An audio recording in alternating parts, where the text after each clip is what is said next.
शांति चाहने वालों के लक्षण। जैसा कि हमें ज्ञात है, पिछले वीडियो में हमने आप सभी को संसार के सभी मनुष्य सुख शांति चाहते हैं इस विषय को लेकर काफ़ी चर्चा की थी और इसमें हमने बताया था कि मनुष्य सुख शांति चाहने के लिए अनेक साधनों के द्वारा प्रयत्न भी करता है। आज हम आपको शांति चाहने वालों के लक्षणों के बारे में बताएंगे। आइए प्रारंभ करते हैं। वास्तविक शांति चाहने वालों का तो नक्शा और कार्यक्रम ही भिन्न है। वे निकम्मे नहीं होते, पुरुषार्थी, बलवान, विद्वान और बुद्धिमान होते हैं। वे निरोगी, सुंदर और पुष्ट होते हैं। वे दयालु, सदाचारी होते हैं। वे कलह रहित होते हैं। वे मनुष्य, पशु, पक्षी, तृण, पल्लव, कीट, पतंग सभी को सुरक्षित और सुखी देखना चाहते हैं। वे प्रकृति के दास नहीं किंतु प्रकृति को अपने वश में रखने वाले होते हैं। राज्य व्यवस्था, यज्ञानुष्ठान और समाधि साधन आदि महापुरुषार्थ के काम सदैव उनके सामने रहते हैं। विद्याध्ययन के लिए उनके पास शिक्षा की बहुत सी शाखाएं भी उपस्थित रहती हैं और ज्ञान विज्ञान की अंतिम सीमा तक पहुंचने के लिए उस परमात्मा की प्राप्ति का महान लक्ष्य सदैव उनके सामने रहता है, जिसके जान लेने पर फिर कुछ भी जानने की आवश्यकता नहीं रहती।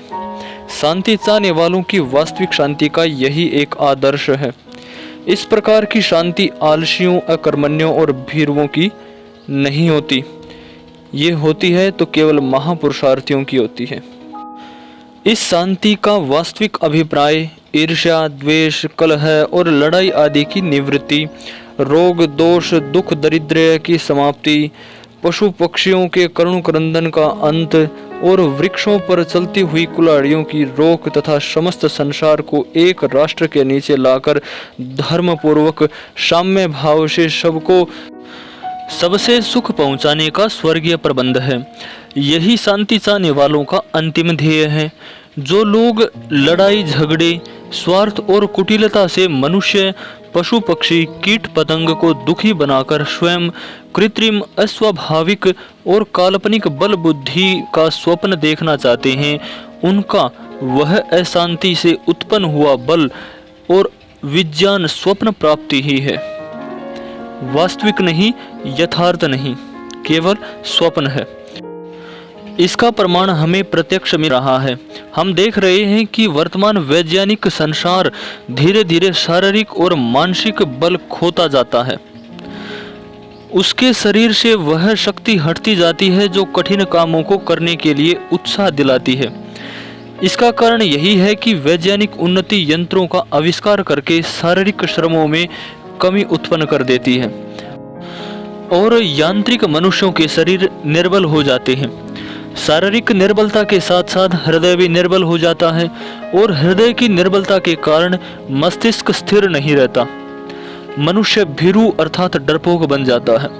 जब तक उसके पास बंदूक रहती है तब तक वह शेर रहता है, परंतु बंदूक छूटते ही या अधिक मार की दूसरी बंदूक सामने आते ही उसके देवता कूच कर जाते हैं, अर्थात वह डर जाता है और घबराकर आत्मसमर्पण कर देता है। यही कारण है कि भाला, तलवार अथवा और ऐसे ही सारे हथियारों की लड़ाई में वैज्ञानिक लड़ाई लड़ने वाले सैनिक खड़े नहीं रह सकते। जिस प्रकार वैज्ञानिक शस्त्रों के द्वारा यह सैनिक भीरुता उत्पन्न होती है, उसी प्रकार अन्य प्रकारों के यंत्रों के द्वारा भी अन्य अनेक प्रकार की भीरुताएं उत्पन्न होती हैं। पैदल चलने वाले भारतीय ग्रामीण साहस के साथ सैकड़ों कोस का पैदल रास्ता तय करते हैं, परंतु मोटर पर चलने वाले यांत्रिक मनुष्य पंचर हो जाने पर ही घबरा जाते हैं और 4 मील तक नहीं चल पाते। इसी से कहते हैं कि भौतिक उन्नति के द्वारा वास्तविक बल बुद्धि का विकास नहीं होता, ह्रास ही होता है केवल, और भीरुता बढ़ती है। विद्वानों का कहना है कि भीरुता एक प्रकार की पशुता है, क्योंकि देखा जाता है कि जितने हिंसक पशु दूसरों को मारते या काटते हैं, वे भीरुता के कारण ही मारते काटते हैं। वो एक दूसरे से डरते हैं कि कोई हमें मार न दे।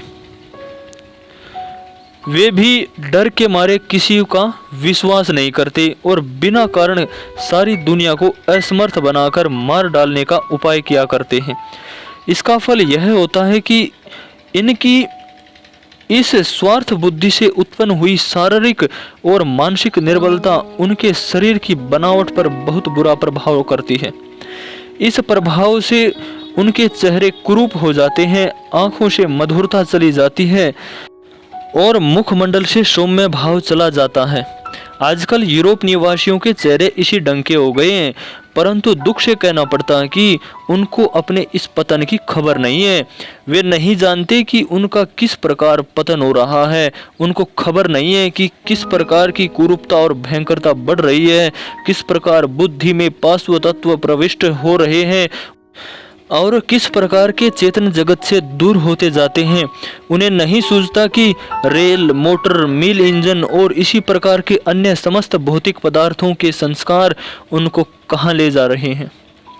इसी प्रकार उन्हें नहीं सूझता कि दिन रात असमर्थ मनुष्यों को सताना और पशु पक्षियों को मारकर खाना उन्हें किस गहरे गर्त की ओर ढकेल रहा है। एक और वे मनुष्य पशु पक्षी और चेतन जगत का नाश करने में लगे हुए हैं और दूसरी ओर भौतिक पदार्थों के मोह में जड़ जगत की उपासना में लगे हुए हैं। ऐसी दशा में वे चेतन जगत से कितना दूर होते जाते हैं, यह उन्हें नहीं सूझता। उनकी भौतिक प्रवृत्ति से यही प्रतीत होता है कि न उनका कोई पशु है न पक्षी है, जो है वह मारकर खाने के लिए ही है। इसी प्रकार न कोई उनका इष्ट मित्र है, न ही कोई नौकर चाकर है, जो है वह अपना स्वार्थ सिद्ध करने के लिए अथवा अपना काम कराने के लिए है। इसी प्रकार न ही उनकी कोई पत्नी है, न ही कोई संतान है। पत्नी है तो पशु वृत्ति की निवृत्ति के लिए और संतान है तो युद्धों में लड़कर दूसरों का सर्वस्व छीनने के लिए। इस प्रकार चेतन जगत से उनका जो थोड़ा बहुत संबंध दिखाई पड़ता है, वह भी उस चेतनांश को हानि पहुंचाने के लिए ही है। इस पर से सहज ही अनुमान कर लेना चाहिए कि जड़वादियों की भौतिक उन्नति ने उनको किस प्रकार भीरू बनाकर चेतन जगत का विनोदी बना दिया है और किस प्रकार उनसे संसार का अनिष्ट हो रहा है। किंतु स्मरण रखना चाहिए कि चेतन जगत परमात्मा का समीपी प्यारा मित्र है। उसको जितना सताया जाएगा उतना ही उसमें क्षोभ उत्पन्न होता जाएगा और जितना क्षोभ उत्पन्न होगा उतना ही लौटकर वह सताने वालों का अपकार करेगा।